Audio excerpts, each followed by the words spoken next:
जी तो students review exercise unit number 9 solve करने जा रहे हैं। First one question MCQs type question और फर्स्ट स्टेटमेंट हमें ये कह रही है कि if two polygons are similar then options given है। तो सिमिलर पॉलीगॉन्स की डेफिनेशन डियर स्टूडेंट्स हम डिस्कस कर चुके हैं कि सिमिलर पॉलीगॉन्स ऐसी पॉलीगॉन्स हैं जिनकी शेप सेम है बट साइज उनका क्या होता है, डिफरेंट होता है। तो अब इन 4 प्रॉपर्टीज में से हमें देखना है कि सिमिलर पॉलीगॉन्स की कौन सी प्रॉपर्टी है। The corresponding angles are equal, this is correct. याद रखिएगा सिमिलर पॉलीगॉन्स के कॉरस्पॉन्डिंग एंगल्स इक्वल होते हैं। बाकी इन ऑप्शंस में से कोई भी ऑप्शन यहाँ पे ट्रू नहीं है, क्योंकि सिमिलर पॉलीगॉन्स की ना ही तो साइड्स इक्वल होती हैं, ना ही इनके वॉल्यूम और एरियाज इक्वल होते हैं। नेक्स्ट सेकंड स्टेटमेंट देखते हैं जी। The ratio of the areas of two similar polygons is, अब देखें पहले स्टेटमेंट में, पहले एमसीक्यूज में सिमिलर पॉलीगॉन्स के एंगल्स की बात की गई है। अब सिमिलर पॉलीगॉन्स के एरिया की रेशो की बात की जा रही है कि जो एरिया का रेशो क्या होगा, उनके एरियाज की रेशो क्या होगी। सो जो एरिया की रेशो है A1:A2 किसी भी दो सिमिलर पॉलीगॉन्स के लिए वो इक्वल होती है उनकी कॉरस्पॉन्डिंग लेंथ की रेशो के स्केयर के इक्वल। ये फॉर्मूला है हमारे पास। तो यहाँ से हम देख लेते हैं जी, equal to the ratio of their parameter नहीं, equal to the square of ratio of their corresponding sides. तो जो ये बी ऑप्शन है this is the correct option, और इसको हम क्या कर लेते हैं जी, सर्कल कर लेते हैं। Next third statement, if the volume of two similar solids is this and this, the ratio of their corresponding heights is. अब देखिए स्टेटमेंट को समझने की कोशिश करें। अब तो पहली बात तो ये है कि जी बात हो रही है यहाँ पर भी सिमिलर पॉलीगॉन्स की, सिमिलर सॉलिड्स की, और सिमिलर सॉलिड्स की अब यहाँ पे कौन सी प्रॉपर्टी, यहाँ पे कौन सी कैरेक्टरिस्टिक को डिस्कस किया जा रहा है, वॉल्यूम को डिस्कस किया जा रहा है। तो मैं आपको बता देता हूँ कि अगर सिमिलर पॉलीगॉन्स होंगी तो उनके वॉल्यूम की जो रेशो है वो इक्वल होती है उनकी कॉरस्पॉन्डिंग लेंथ की रेशो के क्यूब के इक्वल होता है। ये रिलेशन आपने याद कर लेना है। Is that clear. अब वो कह रहा है जी volume of their similar solids ये है। तो अगर हम इनके वॉल्यूम को 125 और 27 लेते हैं, ये देखें 125 over 27 is equal to L1 over L2, ये उनकी लेंथ की रेशो का क्या है, क्यूब है। तो हमें फाइंड क्या करना है, the ratio of their corresponding Heights, उनकी कॉरस्पॉन्डिंग हाइट्स की, उनकी कॉरस्पॉन्डिंग लेंथ की रेशो फाइंड करनी है। हमें यहाँ पर रेशो चाहिए, रेशो का क्यूब नहीं चाहिए। तो क्या करेंगे, बोथ साइड का क्यूब ले लेंगे। अब यहाँ पर ये क्यूब और ये एक दूसरे को कैंसिल कर देंगे, क्यूब रूट लेंगे बोथ साइड्स पे। सो ये क्यूब और क्यूब रूट एक दूसरे को कैंसिल कर देंगे। तो 125 का क्यूब रूट 5 है और 27 का क्यूब रूट 3 है। तो रेशो बन गई है जी हमारे पास 5:3, और ये ऑप्शन जो है बी ऑप्शन करेक्ट ऑप्शन है। नेक्स्ट स्टेटमेंट नंबर 4 है जी, exterior angle of a regular pentagon. Regular pentagon का एक्सटीरियर एंगल क्या होता है। अच्छा अब यहाँ पे देखें, आंसर मैं आपको बता देता हूँ जी। आंसर यहाँ पर है 72। लेकिन कैसे, अब इस बात को समझ लीजिएगा। कोई भी आपके पास रेगुलर अगर पॉलीगोन है, कोई भी, वो पेंटागोन है, वो हेक्सागोन है, वो ऑक्टागोन है, कोई भी, उसकी एक्सटीरियर एंगल्स का जो सम है, sum of exterior angles of any regular polygon is equal to 360। ये बात आपको याद रहेगी। और अगर आप किसी एक एंगल की मेजरमेंट निकालना चाहते हैं तो then measure of exterior angle, तो वो आपके पास कैसे आएगा, सम ऑफ एंगल्स को डिवाइड कर देंगे नंबर ऑफ साइड्स पर या नंबर ऑफ एंगल्स पर, एन पर, ये नंबर ऑफ साइड्स है। अब यहाँ पर क्योंकि बात हो रही है पेंटागोन की, तो एन यहाँ पे क्या हो जाएगा जी, 5 हो जाएगा। ये फॉर्मूला हमारे पास 360 डिवाइडेड बाय 5। तो जब हम इसको डिवाइड करेंगे तो ये हमारे पास 72 का एंगल आ जाता है।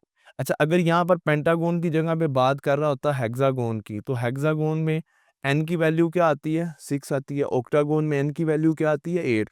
तो इस फॉर्मूला की मदद से 360 डिवाइडेड बाय एन, आप किसी भी रेगुलर, याद रखिएगा रेगुलर पॉलीगॉन के एक्सटीरियर एंगल की मेजरमेंट जो है वो फाइंड कर सकते हैं। और अगर बात की जाए सम, तो किसी भी रेगुलर पॉलीगॉन के एक्सटीरियर एंगल्स का जो सम है वो हमेशा 360 होता है।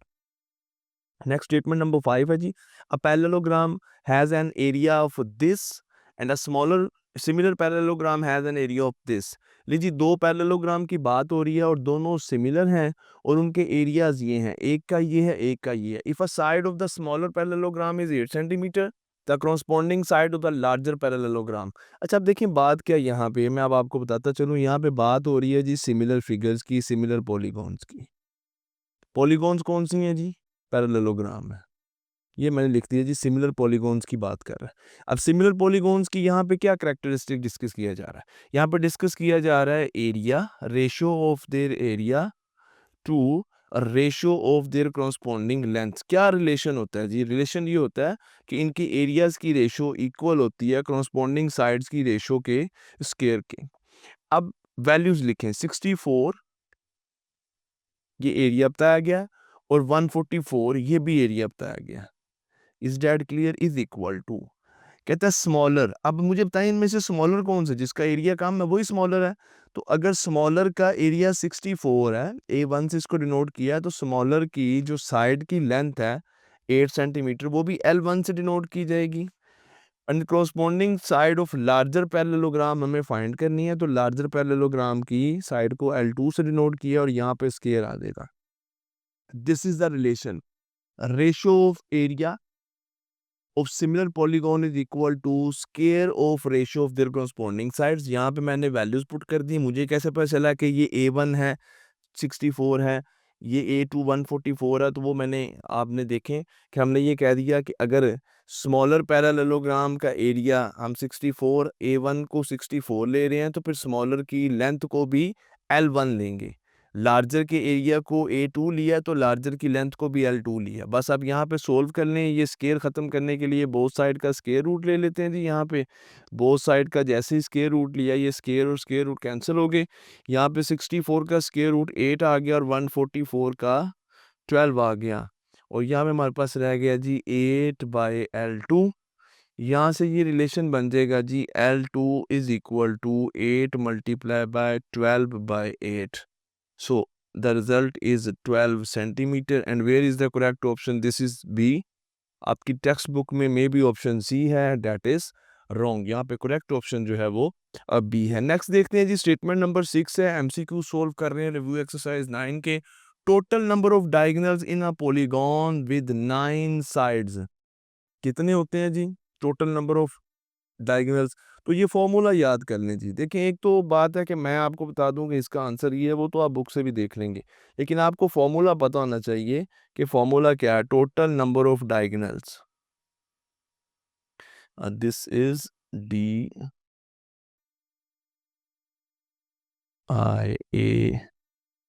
DIAGON। दो टोटल नंबर ऑफ डायगोनल्स का फॉर्मूला हमारे पास होता है n इंटू n-3/2। अब n से क्या मुराद है? Number of sides. तो यहाँ पे जो पॉलीगॉन डिस्कस की जा रही है उसकी नंबर ऑफ साइड्स 9 है।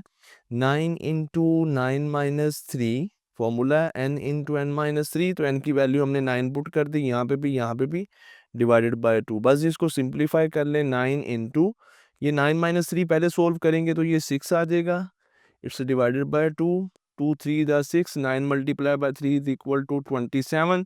सो करेक्ट ऑप्शन यहाँ पे आप देख लें, this is 27। Next statement number 7 है जी, टू स्फीयर्स आर सिमिलर। दो स्फीयर्स हैं वो सिमिलर हैं, ये उनके रेडियाई की रेशियो है। हमें सरफेस एरिया जो है वो लार्जर स्फीयर का बता दिया गया है, स्मॉलर स्फीयर का हमें सरफेस एरिया बताना है। ऑप्शन भी हमारे पास हैं। देखिएगा जी, अगर तो सिमिलर स्फीयर्स है ना तो उनके एरियाज की जो रेशियो है वो इक्वल होगी उनके रेडियाई की रेशियो के स्क्वायर के। Is that clear? ओके। अब हमें फाइंड क्या करना है जी? Surface area of larger sphere हमें बता दिया गया है। अब लार्जर स्फीयर हमें कैसे पता चलेगा कि कितना है जी? 500 है। अब ये 500 वैल्यू A1 की है या A2 की है, कैसे पता चलेगा? इसके लिए पहले आप ये वैल्यूज पुट कर दें। रेडियस की रेशियो क्या है? 4:5। तो मैं यहाँ पे पुट कर देता हूँ जी 4:5 और ये स्क्वायर देखें एज इट इज है। अब मुझे बताएं 4R1 की जगह पे आया, 5R2 की जगह पे आया, इनमें से लार्जर स्फीयर कौन सा है? जिसका रेडियस जो है वो 5 है, यानी कि लार्जर स्फीयर के रेडियस को मैंने R2 से शो किया है। तो लार्जेस्ट स्फीयर के एरिया को मैं A2 से शो करूंगा, तो यहाँ पे जो 500 है ये एक्चुअली वैल्यू है A2 की, और यहाँ पे हमें स्मॉलर स्फीयर का एरिया फाइंड करना है विच इज A1। सो जी इसको सोल्व कर लेते हैं। A1 is equal to this is 16/25 और मल्टीप्लाई बाय 500 हो जाएगा, ये हो जाएगा जी 20, और 60 multiply by 20 is equal to 320। तो 320 हमारे पास स्क्वायर सेंटीमीटर जो है ये स्मॉलर स्फीयर का एरिया। नेक्स्ट स्टेटमेंट नंबर 8 है जी, regular polygon has an exterior angle of 30, how many diagonals does the polygon have. अब देखिए इस बात को ज़रा आपको समझने की कोशिश करनी है कि अगर आपसे मैं पूछूं नंबर ऑफ डायगोनल्स, तो आप कहेंगे सर नंबर ऑफ डायगोनल्स का फॉर्मूला होता है n इंटू एन माइनस 3/2। अभी मैंने पीछे एक MCQs को इस फॉर्मूला से सोल्व भी किया। नंबर ऑफ डायगोनल्स, अच्छा इसके लिए हमें n की वैल्यू चाहिए। अब जो ये इन्फॉर्मेशन हमें यहाँ पे बताई है, यहाँ पे n की वैल्यू नहीं बताई गई। यहाँ पे बताया गया है जी एक्सटीरियर एंगल 30 है। एक्सटीरियर एंगल क्या है? 30 है। क्या इस इन्फॉर्मेशन से मैं n की वैल्यू निकाल सकता हूँ? बिल्कुल निकाल सकता हूँ। हम कहते हैं जी sum of exterior angles is equal to 360/n। Is that no, it's equal to 360। ये जी sum of exterior angle is equal to 360, ये किसी भी पॉलीगॉन के लिए। अब अगर हम कहें जी एक्सटीरियर एंगल की मेजरमेंट क्या होती है, measurement of exterior angle is equal to 360/n। तो हमें एक एक्सटीरियर एंगल की मेजरमेंट बताई गई है 30, तो इसकी जगह में मैं वैल्यू पुट कर देता हूँ 30 is equal to 360/n। n इस साइड पे आ जाएगा और इट विल बी 360/30। तो फिर डियर स्टूडेंट्स हमारे पास ये रिजल्ट आ जाता है 12। ये किसकी वैल्यू आ गई है? 12 n की। अब यहाँ पर वैल्यू पुट करें 12 इंटू 12 माइनस 3/2, ये 6 हो जाएगा जी। 6 into 9 which is equal to 54। तो ये ऑप्शन ए जो है this is correct option. Next statement number 9 है जी, in a regular hexagon the ratio of length of diagonals to its side. याद रखिएगा जी ये 2:1 होती है, डायगोनल और उसके साइड की रेशो जो है ये 2:1 होती है। And the last MCQ of this exercise review exercise unit number 9 है। क्वेश्चन नंबर 1 की लास्ट स्टेटमेंट MCQs की, regular polygon has an interior angle of 165, how many sides does it have. अच्छा जी कितनी साइड है? एन की value dear students हमें यहाँ पर जो है वो फाइंड करनी है।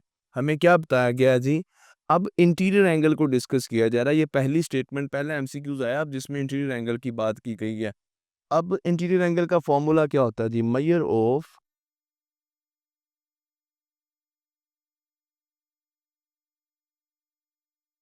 Interior angle it's equal to n-2 multiply by 180 divided by n। ये फॉर्मूला है इंटीरियर एंगल की मेजरमेंट का। और अगर आपने यहाँ पर सम जस्ट निकालना हो, वैसे आपकी इन्फॉर्मेशन को बता रहा हूँ, सम ऑफ इंटीरियर एंगल तो उसका फॉर्मूला होता है n-2 मल्टीप्लाई बाय 180, फिर ये डिवीजन में n नहीं आता। सो अब हम बात करें मेजर ऑफ इंटीरियर एंगल्स की, एक इंटीरियर एंगल की मेजरमेंट। तो यहाँ पे इंटीरियर एंगल की मेजरमेंट गिवन है, ये है वैल्यू इंटीरियर एंगल की मेजरमेंट की है 165। हमें फाइंड क्या करना है? नंबर ऑफ साइड्स n हमें फाइंड करना है। ये फॉर्मूला ऐसे ही रहने देते हैं जी, n-2 into 180 divided by n। अब सोल्व करते हैं n के लिए, ये n यहाँ पे आ जाएगा, इसके साथ मल्टीप्लाई हो जाएगा, it will be 165। n is equal to यहाँ पे 180 है, ये इस ब्रैकेट के साथ मल्टीप्लाई होगा, it will B 180 n minus 360। 360 को इधर ले जाए, 165 n को इस साइड पे ले आते हैं जी। 360 is equal to 180 n minus 165 n।